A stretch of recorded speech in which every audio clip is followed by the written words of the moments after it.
Hey everyone, I am the Chosen One Legend here, as always joined by my co-host. Hi, I'm Kai, also known as Fascurreyn. And welcome back to the BunchaJokahs Podcast, where we talk through some gaming highlights of the past month, the news and what we've been playing. Not a lot of news this month, but I suppose coming off of February, that's only fair. In fact, we actually only had one story until literally the day before recording this, so thank God for Tuesdays, I suppose. But let's It's definitely been a little bit of a dry spell, but you know what, we're working through it. We've got so much to look forward to still that this is just one of those in-between months between the reveals already happening and the game coming out, so there's nothing wrong with that. In the year as packed as this, I appreciate these breaks and these little moments.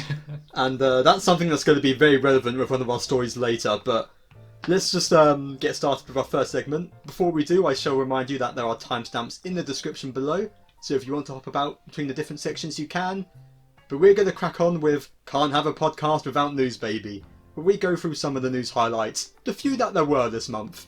Mm-hmm. And straight off the bat, something that really could be considered something small, but for many people this is like the biggest news this century, and that is that Nintendo Switch has folders now.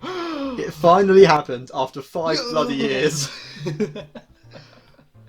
It's crazy, isn't it, that it took this long. And it was just after our Switch retrospective where we were talking about things like this. Yeah, it's weird timing. Literally the day after that video went up. Funnily enough, we barely went into folders in that video. We sort of glossed over it. But it's here. It's like, I've seen this meme comparing it to, it's a thing from Diary of a Wimpy Kid where he says like, if you set your parents such low expectations, they're pleased the moment you do something small. It's like that with Nintendo right now, that people had such low expectations. We're getting a semi-decent folders implementation. Could be better, it's fine. And people are freaking out because, my god, it's been 5 years. Yeah, as they should. This is crazy. No. Yeah. I mean, it's good. Yeah, it's good. Is this something you're going to make much use of or have done so far? Yeah, I already have. I've got all of the multiplayer games for the streams I've got in one folder. Of course, we both mentioned we put our Shrine games into the folders. Yes. It's really nothing like too special, but it is something that is nice and quite frankly should have been there since the first year. But yeah, I mean, sure, we've got it now. Happy days. I'll take it. Yeah, it's not like a huge deal for me because ultimately most of my games are physical, and folders don't really have any use for physical games because they show up when you put the cartridge in. So I've made a few. I made like a collection of my Trine games and my 2 Ace Attorney games. It's nice. It's not a huge deal, but what this means for me is that they are still willing to do decent software updates even this long into the Switch's lifespan, which means we could get more profile images, we could get themes. It shows there's hope, and it's never too late, I suppose, is the real takeaway from this. Yeah, there's hopefully this is a good sign for things to come. Hopefully we'll start getting other features that we mentioned in our last video. We'll have to wait and see. Yeah, I mean, we also got this is a minor thing, we got an update to the Nintendo Switch Online app this month, where you can now like see what your friends are doing online, so they're taking baby steps, I suppose. It's a start. Let's just hope that it keeps going. Hopefully so. Maybe for whenever we get a Switch Pro, that might launch with themes. You never know. That'd be nice. But to switch things off, pun intended. Well, not intended, but anyway, I'll take it. To switch things off from Nintendo, we're going to go over to some PlayStation news because PlayStation Plus has just got an upgrade essentially with some new tiers. The first tier is normal PlayStation Plus as you know it. The second tier is essentially just molded PlayStation Now into PlayStation Plus. And then the third tier, which for this one I believe the pricing is something like £50 a year, £80 a year, and the final one's £100 a year, and that includes classic games as well from the PlayStation 1, 2 and 3.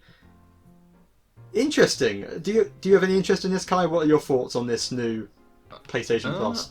I'm really not sure what to make of it. I mean, on the plus side, more options for this, like, varying prices and offers and whatever, is almost always a good thing. So, that's a plus. Outside of that, yeah, I mean, it's cool, I guess. It is in fact a plus, Kai. That is correct. That a PlayStation Plus, some might say. But yeah, it's one of those things where it's kind of nice to see they're taking sort of, a few notes from Xbox with like the Game Pass system in a some level, a few notes from Nintendo with like the retro games being part of the online system, but expanding upon it. And the best comparison I've seen is that if you were to buy, I think, PlayStation Plus and PlayStation Now together at the moment, that costs you £100 a year.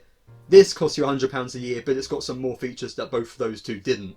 So it's objectively a better thing if you're into that kind of thing. I feel like I've already got so much games in my backlog without adding a load of PlayStation 1, 2 and 3 games that I'm never going to play. I feel like I'd probably just be wasting the extra £50 a month, or maybe a bit less if you can get it on sale, or maybe I consider it then, but it's not the kind of thing I'd really get time to, and I think we need to see the catalogue. But it's not a bad thing that they've done, and I'm glad to see that it's at least a little bit cheaper in the long term, I suppose. Yeah, definitely don't plan on utilising it myself, but it's nice that it's there, I guess.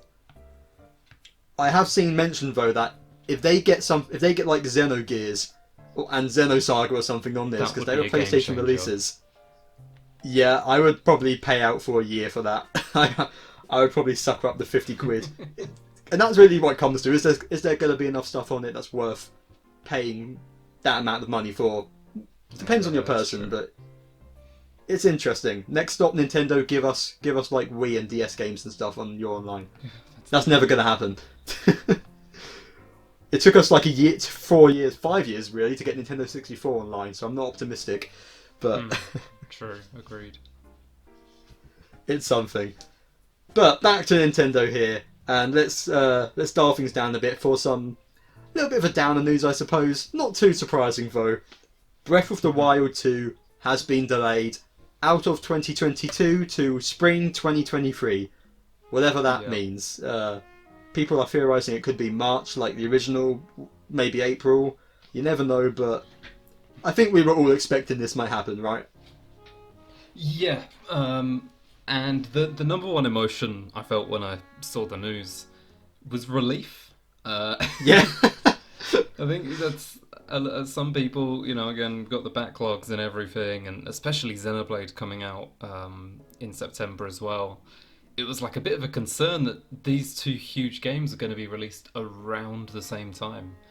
But now that Breath of the Wild 2's been delayed, yeah, that's actually quite nice. That's very nice. And not too unexpected either, because they have been having delays already, so, Yeah, I am with you there, because if it was going to be one of Nintendo's big winter games, and we've already got Pokemon at the end of the year for a start, but it would have probably released about November time, which is only 2 months after Xenoblade. That's enough time to probably beat it, but I'm a slow gamer. It would definitely make it close for me. And I enjoy having this, even with that being the case, I enjoy having a buffer between two huge games to try out some smaller stuff. We don't even know what's going to be announced for the rest of the year yet. We definitely don't know the full year schedule from Nintendo, never mind what Sony have planned as well. So, always happy for a breather. Make this game the best that it can be, because at this point, I think it's been the longest gap between any 3D Zelda game. Even Skyward Sword and Breath of the Wild was saying that. Yeah, Breath of the Wild and Skyward Sword was like 5 years and a few months. This will be about 6 years by the time it releases. But if it's going to be a fantastic game, all good with me. Yeah, I mean, the size of the Breath of the Wild and what Breath of the Wild 2 is presumably going to be, if you compare that to the older games, you sort of do see there's a reason why they take longer to be released. Yeah. So, I get it. It's fair. It does give me some hope, at least, in that how good this game might be, because when you think about it that way, I mean, this is a sequel using a previous game's engine, and it's still taking this long to develop. There must be some damn good stuff in there, you've got to think. I mean... You'd hope so. Of course there were delays and whatnot, but even still, COVID has happened, of course, but... Yeah, there's got to be something big maybe that we don't know about, or I don't know, there's got to be something to it that, has made it take this long. I'm not sure what. Of course we already know about the whole the sky section of the world and the mainland is going to be adjusted. But surely that takes way less time, especially like you say with the same engine. Yeah, to you develop. think so? So what's But going that does on? make me wonder if there's like some big new like flying system that they've spent a lot of time developing, or there's a whole underground thing and there's new mechanics, or it could just be a simple sequel to Breath of the Wild that's really damn good. You never know, but it gives me. I'm not sure. It makes me excited. Yeah, the only thing I can guess is that maybe I mean, we saw some crazy abilities in the trailer, like that one with the turning back time or something to do with like, Yeah, that crazy mechanic. I wouldn't be surprised if it was taking them forever to try and like debug that. Like if it was an absolute pain to make actually function, because it looks like a pain to make work. So that's a good point. Maybe that's it. And sure. I'm not sure I think this, but I will bring it up because famously, Breath of the Wild 1 was delayed several times and it ended up being pushed to launch with the Switch rather than the Wii U. I mean, it came out on both. Do you think this could be being pushed to launch with a Switch Pro? I dare to invoke its name again in this video. But do you think there's a possibility? Very, very possible. I don't think it's likely, but it's extremely possible. Like, not out of the realm. I'd give it maybe a 1 in 3 shot of that being the case, at a guess. So, it's something to consider, at the very least. It definitely makes it seem more likely, because I would have said before that if we're getting a Switch Pro, it wouldn't be this year, it would be next year. Maybe the end of next year, but if it lines up, that would be the perfect thing to sell a new system with, Breath of the Wild 2. Something that's going to really take advantage of more power, or a better screen, or whatever you call it, so it's possible. Plus, I mean, like, the Switch is entering, it's going to be entering year 6 at that point? Yeah, it's a long life cycle. I've never been one for, like, console upgrades. I mean, it's not something I particularly am interested in. But, like, the 6th year of the console, you'd maybe expect to see something happening at that point, Especially for Breath of the Wild 2. It's the perfect game to kick that off. It's getting on a bit, and just playing today, I did notice my Switch fan making some loud noises. Only, like, for a little bit, so it might have just been a one-off thing, but that gave me a bit of mild concern, like, if they want to bring out a new one soon, I could probably use the upgrade. This thing's getting on in years. But we'll see. I think the final thing to talk about is we actually saw a bit of new footage in in the announcement video for the delay. A small image of Link where we see both a new sort of sign, like a Monado symbol on his hand, and the Master Sword seemingly corrupted by potentially the same thing that's corrupting his arm, it looks like. Do you have any theories what this could mean? I mean, it's anyone's guess at this point, but it's interesting. Yeah, I've tried thinking about it, but honestly, I have very little idea. I mean, my guess would be that, there's the lore to do with his arm getting, maybe the sword breaks and his arm's been eaten by that special power that we saw in the first demo, that there's like tons of speculation videos on. And then, maybe it literally is like a Monado-esque thing where that is, I mean, by the looks of it from the trailer as well, this is what he uses for all of his abilities. This isn't really new knowledge to us. The significance of the symbol and that specifically, I'm not sure. I think it's just a design that we can put on top of the, stuff we've already seen, the speculation and the guesswork. Yeah, I'm definitely hoping we'll see, like, even with this delay, E3 season, even if there's not an E3 season is still the perfect time to do a big blowout on this game, like they did before Breath of the Wild 1 came out in March. So I think we're going to find out a lot more this year either way, and that's something I'm definitely looking forward to. And expect to hear us cover that on the channel, of course. We already did a discussion on the first Breath of the Wild trailer, so check that out if you haven't, but I'm sure we'll have many more thoughts on whatever's to come. But, quiet month, that is pretty much all that the news we've got, so let's move on to our next segment of the podcast, our final segment, Games Time Baby, where we talk about whatever games we've been playing throughout the month. And Kai, do you want to get us started? What have you been playing? Okay, I'm going to delve into one that I'm going to refer to as like a backup choice for this segment, because I've been playing this for quite some time. I'm going to talk about some Rocket League. So this is a game I've been playing for a very long time. I started playing it back when it released for the very first time. But then since around summer last year-ish, sort of like late summer, I got back into playing it again after not for like a year or two. And I don't know, I just wanted to say like I'm really enjoying it. I've still been playing it sort of a couple times a week now. The particular thing that drew me into the game again is they have what's called a tournament mode, where every 2 hours you can sign up to a tournament, and it just puts you in a bracket with 32 teams.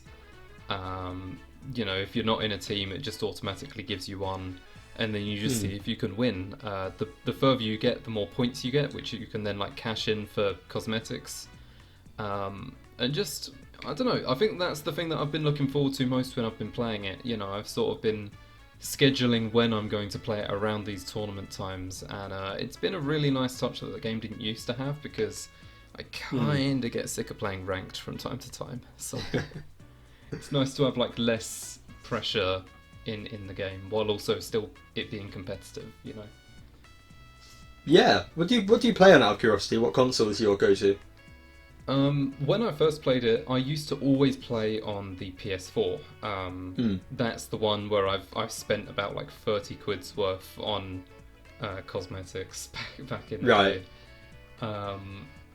But then when I started playing it again in the summer, I was flip-flopping between the PS4 version and the Switch version. And what I came to realise within a couple weeks is that, I don't know if it's because of like the way I'm, the way I'm sitting, or the controller, maybe the controller, but I play way, way better on the Switch than I do the PS4, which is interesting. Weird, because normally people would say, oh, it's the other way around. There's so much in the community about people saying like the Switch is like the worst version to play on, it's just like lower performance, you'll play worse. But for those who like play the game know, and even if not, you'll get a rough idea, but like playing on the PlayStation, I was like a Platinum 1 or 2. I've been playing on the Switch and I was immediately like a Diamond 2. I'm now like a Diamond 3. Which is a huge, huge difference just by playing on a different console. But yeah, I don't know, I really enjoy playing the game. It's a really good one because there's one thing is that there's no luck involved, really. Everything in the game is pure physics. A physics engine which feels really good as well. Like it flows really perfectly. It allows for all these different like techs and stuff, like all these crazy names in that you probably haven't heard of since like Smash Melee was a competitive thing. There's a lot going on, and although I don't keep up with it as much as maybe I used to, I've really enjoyed just like going back to the game and having a bit of a laugh with it. So, and considering it's even free now, like even better, I'd encourage people to at least give it a try, even if it's not for everyone. It is a bit of fun for like 5 minutes regardless.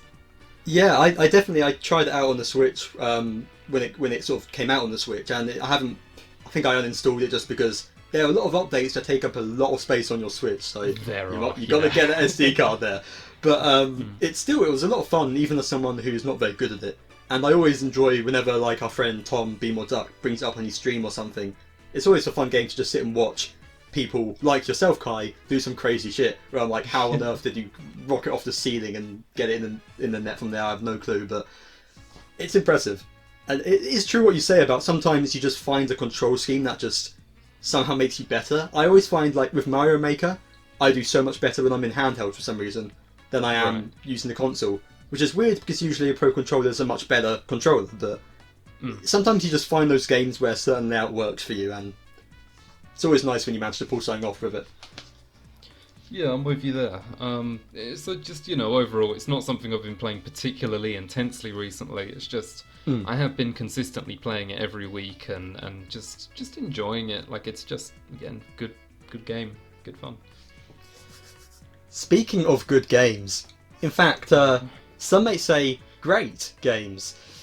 I can finally talk about it. I have finished playing the Great Ace Attorney Chronicles.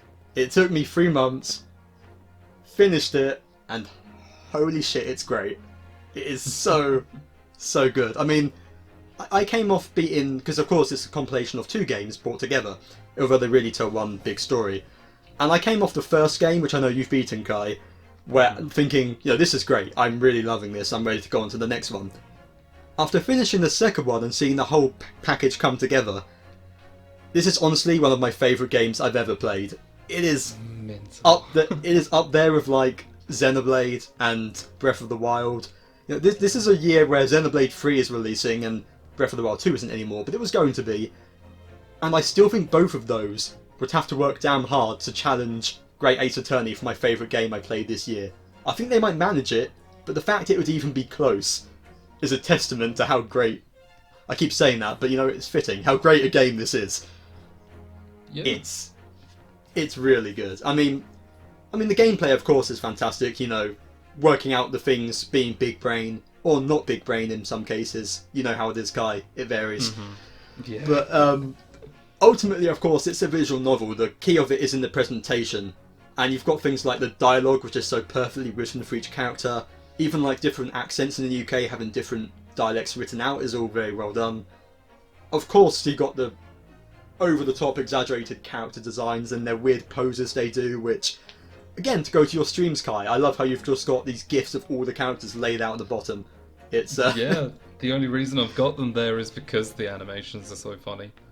Exactly, there's just so many moments where it's just either maybe Susato will do one and it's adorable, or Sherlock will do one, you're like, what the heck are you doing, mate? But they're all great, and they all sort of bring these characters to life perfectly, in a sense that, they don't need the voice acting. Of course, there's some small bits that are, but it doesn't feel empty without it, because they bring so much to life with just the dialogue and the characters themselves. Yeah. Not to mention the music, which, hot damn, I mean, you got some gems, like Summation Examination and just Ryunosuke's main theme, Kazuma's theme. They're all fantastic. It is non-stop bangers throughout the entire game. And I think what really brings it together is the way that all these things complement each other and the gameplay, from the little gameplay there is. So when you finally present the right piece of evidence, it's all brought together because your theme tune starts playing the moment that you do. And then the characters do their stunned animations, and all these different aspects come together. Again, it's the presentation which really just completely makes you immersed in this game, and it's fantastic. And of course, there's the whole big story, and I'm not going to go into any spoilers here, of course, because Kai, you're still making your way through it. I think when you're done, I think it might be worth doing, I've mentioned before, a spoiler discussion on this game, because there's so much stuff to unpack that I'd like to go into the specifics. Well, yeah. Yeah, there's a lot to go into, and it's just crazy the way things come together perfectly. Every case is relevant. Almost right up to the very end, you're learning new things about early cases and information. And the way that you see everything comes together, that final case, you are basically enthralled the entire time. I think I just played for 5 hours straight and just binged the end of the game because I couldn't put it down at that point. There was no stopping me. It is just the perfect introduction, and I kind of feel like maybe I should have started with another great Ace Attorney game. Another Ace Attorney game, because You've hit the peak already. Yeah, that's it. I think I probably hit the peak. But the thing is, if the other games are even just a small fraction of how much I enjoyed this game, I'm still in for a great time because, man, it's I love the setting as well, how it's immersed in this actual real history, funnily enough, between Britain and Japan. Things like the Great Exhibition, that was a real event, It's also stooped in Sherlock Holmes history. Or Herlock Sholmes in this case, because I think I'm just going to be calling him that from now on now. That's Sherlock Holmes is dead to me. True. It really is just full of that great level of charm. The setting is great, the characters are great. I could be here a while talking about this, but if you are at all curious, go play this game. I think it's the perfect introduction to this kind of series and this kind of game. Because it's probably the most perfected and polished the gameplay is going to be. And it is just a non-stop great time, yeah. And when you get to the second game, the cases just keep getting better, as people have said. It's 100% true, so... Fantastic. Yeah, it is crazy just how good the game is. Ace Attorney's already got a pretty good rep. But somehow this just still manages to take the cake. I don't know how it manages, but it does. Of course, I've only just finished Case 2 at the time of recording. On Resolve, and I'm looking forward to playing the rest of the game. So I'm looking forward to seeing your reactions to many moments. There's going to be a lot, I'm sure. So I'm really looking forward to the last 3 cases where, again, as you say, all I'm hearing is it's going to get better. So yeah, and it's already really good as is. So I'm looking forward to it.